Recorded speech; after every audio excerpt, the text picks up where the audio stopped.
Au nom du Père et du Fils et du Saint-Esprit. Amen. Je vous salue Marie, pleine de grâce, le Seigneur est avec vous. Vous êtes bénie entre toutes les femmes, et Jésus, le fruit de vos entrailles, est béni. Sainte Marie, Mère de Dieu, priez pour nous pauvres pécheurs, maintenant et à l'heure de notre mort. Amen. Saint Ignace de Loyola, priez pour nous. En cette deuxième méditation,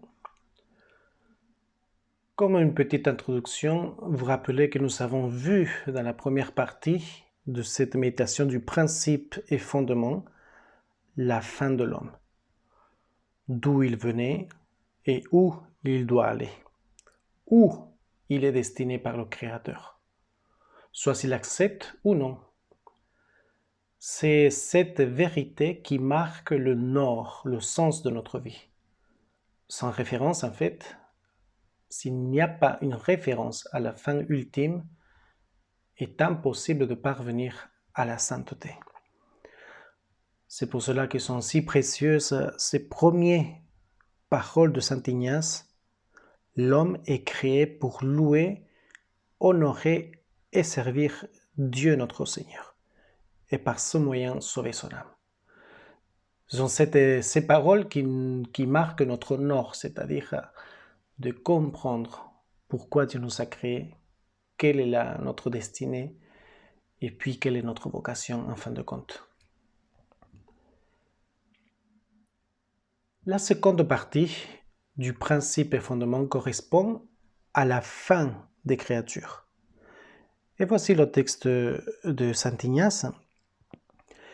Il dit « Et les autres choses qui sont sous la terre sont créées à cause de l'homme et pour l'aider dans la poursuite de la fin que Dieu lui a marquée en le créant. » Les créatures.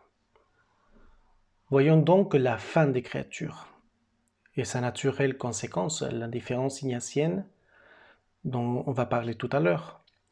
En fait, les exercices spirituels de Saint Ignace doivent ordonner ma vie en tous ses aspects.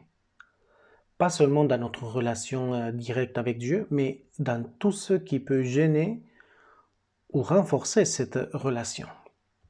Alors comme un premier point sur la fin des créatures. Il faut examiner en fait la place des créatures dans ma vie. Peut-être le lieu qu'elles s'occupent n'est pas le lieu qu'elles devraient occuper. Il n'y a aucun doute que le plus important est ma relation personnelle avec Dieu. Comment je me place devant Dieu? Combien je le connais? Combien je l'aime? De quelle façon je le cherche? Mais Saint Ignace n'oublie pas qu'il peut y avoir des choses qui sont des obstacles dans cette relation que nous pouvons avoir avec Dieu. Alors, outre à régler ma relation avec Dieu, je dois considérer les choses qui peuvent m'aider ou bien m'empêcher dans cette recherche et service de Dieu. Ces choses-là, ce sont les créatures. Commençons d'abord pour définir qu'est-ce que ce sont les créatures, en fait. Le texte de Saint Ignace, rappelez-vous, l'homme est créé pour louer, respecter et servir Dieu notre Seigneur, et à travers cela sauver son âme. Et les autres choses, dit Saint Ignace. Quelles sont les autres choses? Les autres choses sont tout ce qui n'est Dieu ni moi. Ou tout, c'est tout, dans l'ordre physique spirituel. Par exemple, la santé, la force, l'intelligence, même dans l'ordre personnel ou communautaire, par exemple la famille, mes collègues, les amis que j'ai, enfin les connaissances, etc. Et dans l'ordre naturel et surnaturel, par exemple la grâce est une créature, comme les vertus, les talents que Dieu m'a donnés, les dons de l'Esprit Saint, etc. Tout ce qui n'est ni Dieu ni moi. Alors, comme vous comprenez, le mot créature est très élargi en fait. Dieu, dans sa sagesse, a fait toutes ces choses avec un certain ordre. Il n'y a rien créé au hasard, absolument rien. Donc nous avons besoin de découvrir quel est cet ordre que Dieu a voulu mettre dans la création. L'identifier avec mon intelligence pour leur donner la place que Dieu a pensé leur donner selon son projet. Du coup, les autres choses dont parle Saint Ignace, c'est quelque chose d'étonnant, mais ils ont été créés pour nous. Les créatures n'ont pas été créées pour nous en absolu, mais pour nous aider à atteindre la fin, le but pour lequel nous avons été créés. Et si elles, les créatures, ne sont pas utilisées à cet effet, elles deviennent tout à fait ennemies à nous en fait. C'est un paradoxe, mais une chose qui peut être bonne comme moyen pour servir à Dieu, si je l'utilise d'une manière mauvaise, elle devient un obstacle. Une créature peut être donc un tremplin pour m'élever à Dieu, et si je lui donne un mauvais emploi, cela devient un piège ou un mur. Si je les utilise bien, elles deviennent transparentes, puisqu'elles me permettent de voir Dieu. Elles m'aident à découvrir Dieu dans la création. Par contre, si l'utilisation qu'en fait est mauvaise, je perds de vue le Créateur. C'est tout à fait clair en fait.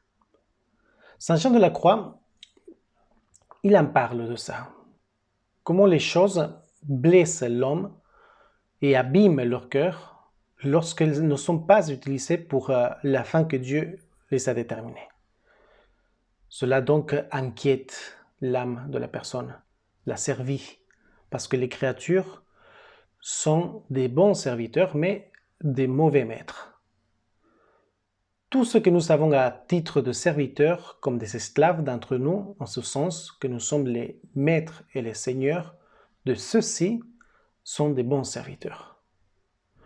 Mais si on les transforme en patrons, ils deviennent des maîtres impitoyables, car ils s'échappent à la fin de Dieu, à la fin que Dieu leur a donnée. Imaginez donner un ordinateur à un enfant où tout ce qu'il fait, c'est utiliser comme une calculatrice, car il croit que c'est pour cela. Et toutes les vertus que vous l'avez, tous les bons qui peuvent être faits, ils ne sont pas utilisés parce que l'ordinateur, qui n'a pas pour objet ou pour toute autre chose ridicule que vous pouvez imaginer, eh bien, sont de ridicules lorsque nous utilisons les créatures pour une autre fin de celles que Dieu leur sont destinées. Et tout ce détournement des créatures, c'est ce que se propage dans le monde aujourd'hui, qui est tous les principes du monde sont les créatures dont nous jouissons. Les utiliser tous comme simplement pour notre bien. Si vous constatez dans le monde d'aujourd'hui, les gens de notre monde, de notre société, vivent avec ce principe mondain. Utiliser les créatures comme pour elles-mêmes, en oubliant la fin et le but de ces créatures, que c'est de nous faire parvenir vers Dieu. Et même si ce sont des choses qui sont bien et bonnes pour nous, elles peuvent devenir méchantes et nous éloigner de Dieu. Des exemples pour comprendre cette vérité, il y en a beaucoup. Par exemple, même l'utilisation des choses qui sont aujourd'hui si importantes pour nous. Par exemple, je parle d'Internet ou des téléphones portables, des tablettes, etc. Alors, quelque chose qui nous approche aussi de la communication, etc. Mais avec une mauvaise utilisation, cela peut devenir quelque chose d'accro et qui nous détourne de notre fin ultime et qui nous détourne de Dieu. Parlons-en aussi de l'argent, ou parlons-en aussi des amis, des créatures, des relations que nous avons, alors qu'ils sont bonnes en soi-même. Mais si moi je les utilise d'une manière mauvaise, alors cette amitié ou cet argent peut devenir quelque chose qui me détourne complètement de Dieu. C'est pour cela qu'il est nécessaire, pour continuer ces méditations, à comprendre quelle est la place des créatures dans ma vie aujourd'hui. Est-ce que tout est ordonné vers Dieu ou est-ce que l'utilisation des créatures m'éloigne complètement de lui? C'est pour cela que Saint Ignace, pour continuer cette méditation, dans la deuxième partie de cette méditation, il parlera de l'indifférence. Et voici le texte qui est au numéro 23 des exercices. D'où il suit qu'il doit en faire usage autant qu'elle le conduise vers sa fin, et qu'il doit s'en dégager autant qu'elle en détourne. Pour cela, il est nécessaire de nous rendre indifférents à l'égard de tous les objets créés, en tout ce qui est laissé au choix de notre libre arbitre et ne lui est pas défendu. En sorte que de notre côté, nous ne voulions pas plus de la santé que la maladie, les richesses que la pauvreté, l'honneur que le mépris, une longue vie qu'une vie courte, et ainsi de tout le reste, désirant et choisissant uniquement ce qui nous conduit plus sûrement à la fin pour laquelle nous sommes créés. Mais qu'est-ce que l'indifférence? En fait, que veut dire dans le langage de Saint Ignace l'indifférence? Tout d'abord, il faut savoir que l'indifférence ne signifie pas une insensibilité ou un esprit froid. C'est pas un je m'en fous de tout, comme on dirait aujourd'hui, de manière un peu vulgaire. Pas du tout. Pour Saint Ignace, l'indifférence signifie que même si je connais et reconnais la valeur et la hiérarchie des créatures qui m'entourent, je ne vais pas m'enchaîner à aucun d'elles, jusqu'à ce qu'il soit manifeste la volonté de Dieu. Voilà l'important, c'est-à-dire de savoir quelle est la volonté de Dieu. En fait, sans l'indifférence, l'homme est agité par le mouvement des créatures. Mon amour est mon poids, disait saint Augustin. Mon poids, c'est-à-dire ma force de gravité. Sans l'indifférence, nous sommes agités et tiraillés par les créatures. Saint Augustin dit que quand il a évoqué la possibilité de sa conversion, quand il voulait se convertir, il a eu l'impression que l'objet de ses vices semblait lui demander « Serais-tu capable de vivre sans moi ?» Et alors, comment ça se passe chez nous? Mettons-nous dans la place de Saint Augustin et disons « Qu'est-ce qui se passe si moi, je me détache de ces créatures auxquelles je pense d'avoir un certain attachement désordonné ?» Vous comprenez, l'enjeu, c'est très important. Cependant, il y a aussi deux effets qui sont importants au sujet de l'indifférence, qui sont des effets qui sont positifs. Le premier, c'est que l'indifférence nous donne un esprit véritablement libre. Grâce à l'indifférence, il n'y a pas de réalité qui puisse nous lier. Ayant une indifférence vraie et réelle dans ma volonté, il n'y a pas de créature qui puisse conditionner mes actions. Un esprit avec cette indifférence fait que ces actions soient jugées selon la fin qu'il attend d'obtenir. On est des esprits libres, c'est-à-dire on veut juste la volonté de Dieu. Et le deuxième effet, c'est que l'indifférence identifie notre volonté à la volonté de Dieu. L'âme indifférente, la personne qui est vraiment indifférente, n'a qu'un seul désir, faire ce que Dieu veut et refuser ce que Dieu refuse. L'opposé de l'indifférence est l'esclavage spirituel, qui est privé de cette indifférence proposée par saint Ignace. Devient esclave des créatures. Une volonté sans l'indifférence ignatienne perd en fait deux choses. La capacité de décider, c'est un autre qui décide à sa place en devenant son patron, et la capacité d'agir en fonction d'un but qui lui convient. Ce qu'il fait, le fait pour le bénéfice de son maître. Alors, l'indifférence est absolument nécessaire pour parvenir à la sainteté, car sans elle,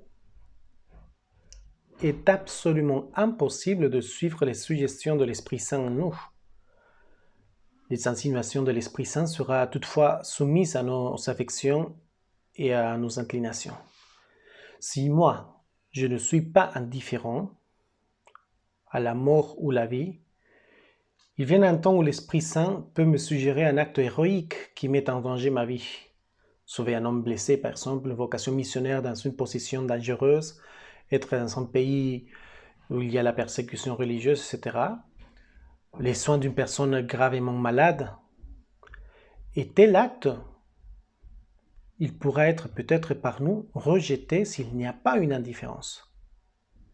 Bernanos, dans son dialogue des Carmélites, raconte l'histoire d'une religieuse qui n'était pas indifférente à ce que peut sembler effrayant. Elle était prête à accepter une vie austère, la misère, les nuits sans sommeil, les longues périodes de prière, mais elle était craintive et elle avait une peur presque maladive de la mort. Pour cela, elle a été infidèle à sa vocation et pendant la Révolution française, lui a été demandé le martyre. Mais elle fuit et se cacha avec toutes d'autres sœurs. Toutefois, la grâce de Dieu l'a touchée à la dernière minute. En effet, après avoir assisté par curiosité au martyre de ses sœurs, elle vit qu'elle s'était à l'échafaud en chantant l'hymne à l'Esprit Saint.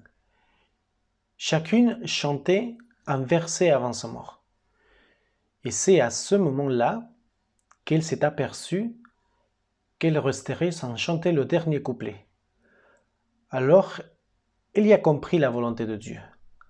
Ainsi, quand les religieuses qui sont restées ont vu que leur chanson serait incomplète, elles ont entendu dire qu'il y avait quelqu'un dans la foule qui avait commencé à chanter le couplet manquant.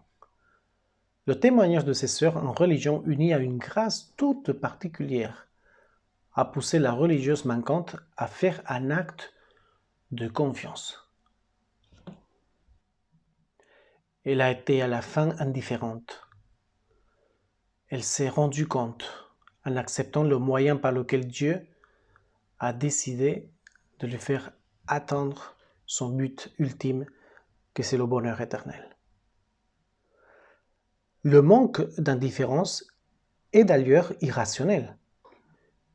Est un péché contre la lumière parce que, clairement, si nous nous rendons compte que les créatures ne sont que seulement un moyen d'atteindre l'objectif pour lequel nous avons été créés, comment se fait-il que nous nous laissons conditionner par une créature au point d'abandonner le chemin entamé? C'est ainsi que saint Louis-Marie prie en demandant de saints prêtres, des prêtres appelés libres, non liés par les créatures, dégagés des liens du sang, libres de tout obstacle. Nous avons, Dieu merci, beaucoup d'exemples de cette indifférence ignatienne. Par exemple, le père Damien, qui s'occupait des lépreux. Pour lui, santé ou maladie, il était indifférent. L'importance, c'était de chercher la volonté de Dieu. Et pour lui, l'appel de Dieu, c'était s'occuper des lépreux. Nous avons aussi un autre exemple biblique, que c'est l'exemple de Job, qui était un homme riche, qui avait une belle vie. Il était toujours craintif de Dieu et il aimait beaucoup Dieu. Mais lui, il est tombé aussi dans le malheur, dans la pauvreté, dans l'abandon absolu. Et dans le livre de Job, il y a cette belle prière. Dieu me l'a donné, Dieu l'a repris, béni soit le nom de Dieu. Voilà un exemple biblique qui est remarquable sur l'indifférence. Ou Sainte Jeanne d'Arc, qui c'est un exemple aussi de ne pas vouloir l'honneur ou le déshonneur. Cette indifférence à tel point qu'elle a été condamnée pour blasphème et pour être une sorcière. Et ainsi de suite, on pourrait vous donner tellement d'exemples sur l'indifférence ignatienne chez les saints. Alors, comme dernier point pour cette méditation, ce serait comment attendre cette indifférence. Nous pouvons s'assurer que l'indifférence est atteinte lorsque nous décidons de le faire. Une chose importante, comme je vous ai dit tout à l'heure, pour atteindre cette indifférence ignatienne, il faut toujours voir quelle est la volonté de Dieu dans ma vie. En fait, avant de décider d'une action, il faut être conscient de la finalité pour laquelle nous sommes créés. Et ne pas oublier que toutes les choses qui ne sont pas Dieu ne sont que des moyens. Cela nous aidera à choisir seulement ceux qui nous conduisent effectivement à la fin. Et tout ce qui manque d'une telle capacité doit perdre toute raison d'être aimé, désiré et choisi. C'est-à-dire, avant de choisir quelque chose ou de prendre ou reprendre quelque chose, pensez toujours à Dieu. Une autre chose qui aide beaucoup aussi, c'est se placer en face de la vie de Jésus, parce que c'est la volonté de Dieu que nous soyons d'autres Christ. Il suffit de regarder à chaque action ce que le Christ a fait pour nous, avec quel zèle, avec quelle perfection, avec quelle charité. Et cela peut nous aider à être indifférents. Comprendre que quelle que soit la volonté de Dieu, il sera toujours pour notre plus grand profit éternel. Rien de pire ne peut nous arriver que suivre nos inclinations naturelles, contre la volonté divine. Quand on va contre ce que Dieu veut pour nous, là, oui, je peux vous dire, c'est la catastrophe, on peut faire n'importe quoi. Mais lorsque notre cœur adhère à la volonté de Dieu et qu'on comprend que ces choses-là, cette personne-là, nous détourne de notre fin ultime, mais si je suis indifférent, je vais parvenir rapidement à la sainteté. Enfin, chers frères et sœurs, cette indifférence, je vous rappelle encore, est précieuse et très importante pour notre chemin vers la sainteté. Faire en tout et pour toujours la volonté de Dieu, quoi qu'il arrive. Et être indifférent. Voilà. Je vais terminer avec une petite prière qui se trouve dans le livre de l'imitation de Christ. C'est un fidèle qui parle à son Créateur en disant « Accordez-moi, ô bon Jésus, votre grâce, qu'elle soit en moi, qu'elle agisse avec moi et qu'elle demeure avec moi jusqu'à la fin. Faites que je désire et veuille toujours ce que vous est le plus agréable et ce que vous aimez le plus. Que votre volonté soit la mienne et que ma volonté suive toujours la vôtre et jamais ne s'en écarte en rien. Qu'uni à vous, je ne veuille ni ne puisse vouloir que ce que vous voulez et qu'il en soit ainsi de ce que vous ne voulez pas. Donnez-moi de mourir à tout ce qui est du monde et de m'être oublié et méprisé du siècle à cause de vous. Faites que je me repose en vous par-dessus tout ce qu'on peut désirer.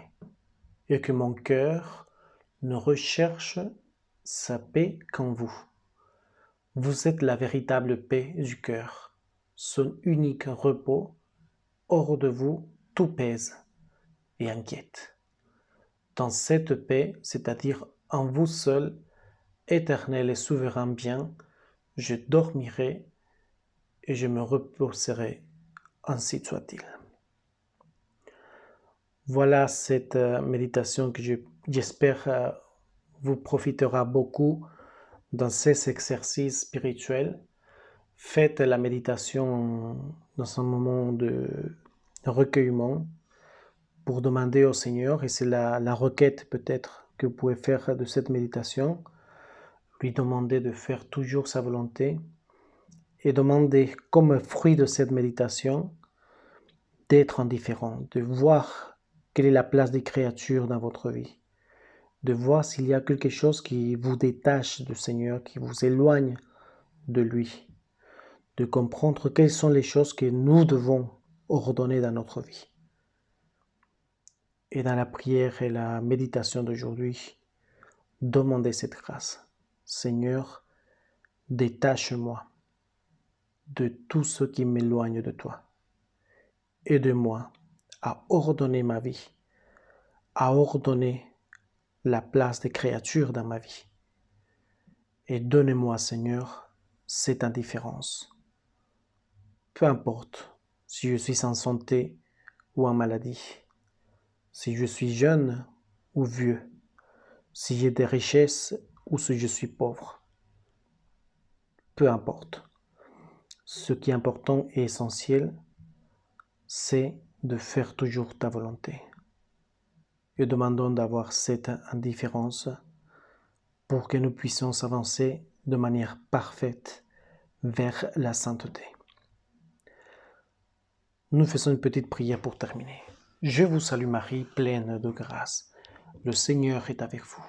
Vous êtes bénie entre toutes les femmes, et Jésus, le fruit de vos entrailles, est béni. Sainte Marie, Mère de Dieu, priez pour nous pauvres pécheurs, maintenant et à l'heure de notre mort. Amen. Saint Ignace de Loyola, priez pour nous.